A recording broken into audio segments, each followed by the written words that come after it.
بسم اللہ الرحمن الرحیم۔ محترم ناظرین السلام علیکم۔ حضرت موسیٰ علیہ السلام کے بچپن کا واقعہ۔ فرعون خدائی کا دعوے دار اور بڑا ظالم جابر بادشاہ تھا۔ اس نے بنی اسرائیل کو اپنا غلام بنا رکھا تھا، حالانکہ وہ حضرت یوسف علیہ السلام کے زمانے سے وہاں رہا کرتے تھے۔ حضرت یوسف علیہ السلام نے اپنے والد حضرت یعقوب اور اپنے بھائیوں کے لیے زمین کا ایک حصہ اس وقت کے فرعون ریان بن ولید سے حاصل کیا تھا۔ حضرت یعقوب کی نسل بنی اسرائیل کہلاتی ہے، جو مصر میں خوب پھلی پھولی۔ یہ لوگ حضرت یعقوب علیہ السلام کے دین کے پیروکار تھے، لہذا اس وقت اللہ کے نزدیک یہ سب سے بہترین جماعت تھی۔ انہوں نے فرعون کو سجدہ کرنے اور اسے اپنا رب ماننے سے انکار کر دیا تھا۔ اسی وجہ سے بادشاہ اور اس کے حواری ان پر ظلم ستم کے پہاڑ ڈھاتے اور ان سے گھٹیا کام کرواتے تھے۔ ایک رات بادشاہ فرعون نے ایک خواب میں دیکھا کہ شام کی طرف سے ایک آگ آئی ہے۔ اس آگ نے تمام تدبیوں کے گھروں کو جلا ڈالا، اور جبکہ بنی اسرائیل محفوظ رہے۔ دہشت عالم میں دیدار ہونے کے بعد فرعون نے تمام کاہنوں اور نجومیوں کو جمع کر کے اپنا خواب بیان کیا۔ جب فرعون نے اپنا خواب کاہنوں اور نجومیوں کو بتایا تو انہوں نے اس کی تعبیر یہ بتائی کہ بنی اسرائیل کا ایک بچہ پیدا ہوگا، اس کے ہاتھ اہل مصر کی ہلاکت ہوگی۔ بنی اسرائیل بھی اس سے یہی بات مشہور تھی، لہذا اس خواب کے بعد وہ مزید فکر مند ہو گیا اور اس نے حکم جاری کر دیا کہ بنی اسرائیل میں پیدا ہونے والے تمام لڑکے قتل کر دیے جائیں۔ اس کے مطابق فرعون کے حواری اور اس کے سپاہیوں نے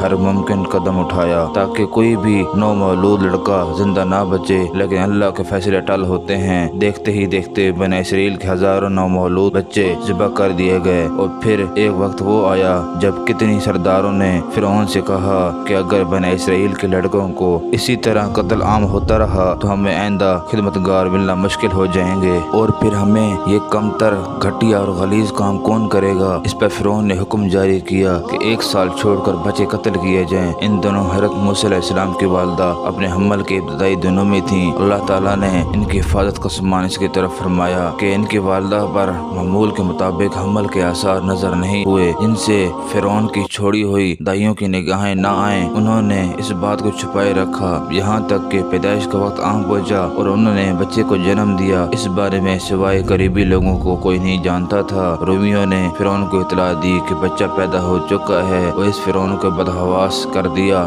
اس کے سپاہیوں نے گھر گھر تلاشی شروع کر دی۔ حضرت موسیٰ علیہ السلام کے بھائی حضرت ہارون صالح مان میں پیدا ہوئے تھے۔ موسیٰ علیہ السلام قتل والے سال میں پیدا ہوئے۔ حضرت موسیٰ علیہ السلام کے والدین سخت پریشان تھے کہ 3 مہینے تک انہوں نے حضرت موسیٰ علیہ السلام کو چھپائے رکھا، لیکن زیادہ عرصہ تک بچے کو شاہی جاسوسوں کی نظروں سے چھپا کر رکھنا ناممکن تھا۔ پھر بھی وہ اپنی پوری کوشش کرتی رہی، یہاں تک کہ ان کے پاس اللہ کا حکم آ گیا۔ یہ حکم اللہ نے ان کے دل میں ڈالا تھا۔ حضرت موسیٰ کے والدہ کے دل میں خیال آیا کہ تابوت کی طرح ایک صندوق بنایا جائے اور اس بچے کو صندوق میں رکھ دیا جائے اور دریائے نیل کے بہاؤ پر چھوڑ دیا جائے۔ حضرت موسیٰ علیہ السلام کی ماں نے اللہ کے حکم کے مطابق بچے کو صندوق میں رکھا اور دریا میں چھوڑ دیا۔ ساتھ ہی موسیٰ علیہ السلام کی بہن سے کہا کہ تم اس کے پیچھے پیچھے چلتی جاؤ، لہذا وہ دریائے نیل کے موجود میں چلے اور ان کی بہن کنارے کنارے چلی، اپنے بھائی کی نگرانی کرتی جا رہی تھی کہ دریا میں ڈالنے کے بعد وہ کہاں جاتا ہے۔ صندوق بہتا ہوا محل کے تالاب میں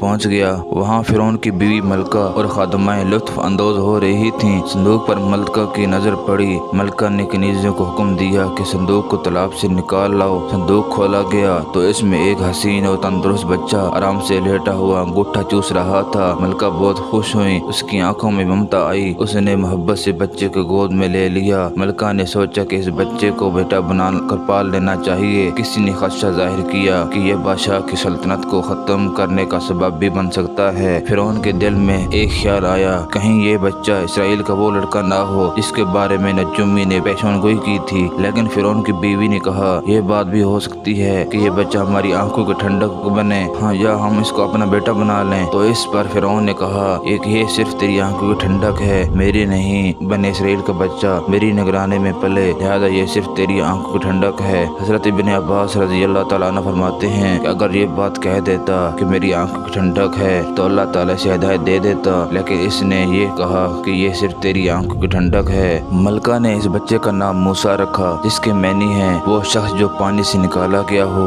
بچے کو جب پانی سے نکالا گیا تو وہ دودھ کے لیے رونے لگا۔ بچے کے پاس دودھ پلانے والی لائی گئیں، لیکن بچے نے کسی عورت کا دودھ بھی نہ پیا۔ جو عورت بھی آپ کو دودھ پلاتی ناکام ہو جاتی۔ ادھر موسیٰ علیہ السلام کی بہن دور کھڑی دیکھ رہی تھی۔ موسیٰ علیہ السلام کی بہن نے فرعون کی بیوی سے کہا کہ میں تمہیں ایسا گھر نہ بتاؤں جو اس بچے کے تمہارے لیے پرورش کرے، اور میں اس بچے کی خیر خواہ ہوں، اس لیے وہ ایک غریب گھرانہ ہے۔ جب انہیں معلوم ہوگا یہ بچہ فرعون کے گھر سے آیا ہے تو انہیں انعام و اکرام ملنے کی امید ہوگی۔ اس گھر میں نیک سیرت خاتون ہے، اس بچے کی باخوشی دودھ پلانا قبول کرے گی۔ ان کی بیوی نے کہا چلو ٹھیک ہے، لہذا آپ کی بہن کے گھر لے آئیں۔ والدہ محترمہ نے بچے کو دودھ پلایا تو آپ نے فوراً دودھ پینا شروع کر دیا۔ اب چونکہ بچے نے کسی کا دودھ پینا قبول نہیں کیا تھا، اس لیے وہ خود بچے کو لے کر آتے تھے۔ اسی طرح حضرت موسیٰ علیہ السلام شاہی محل میں پرورش پا کر جوان ہو گئے اور پورے توانا ہو گئے۔ تعالیٰ نے آپ کو نبوت کے منصب پر فائز کیا۔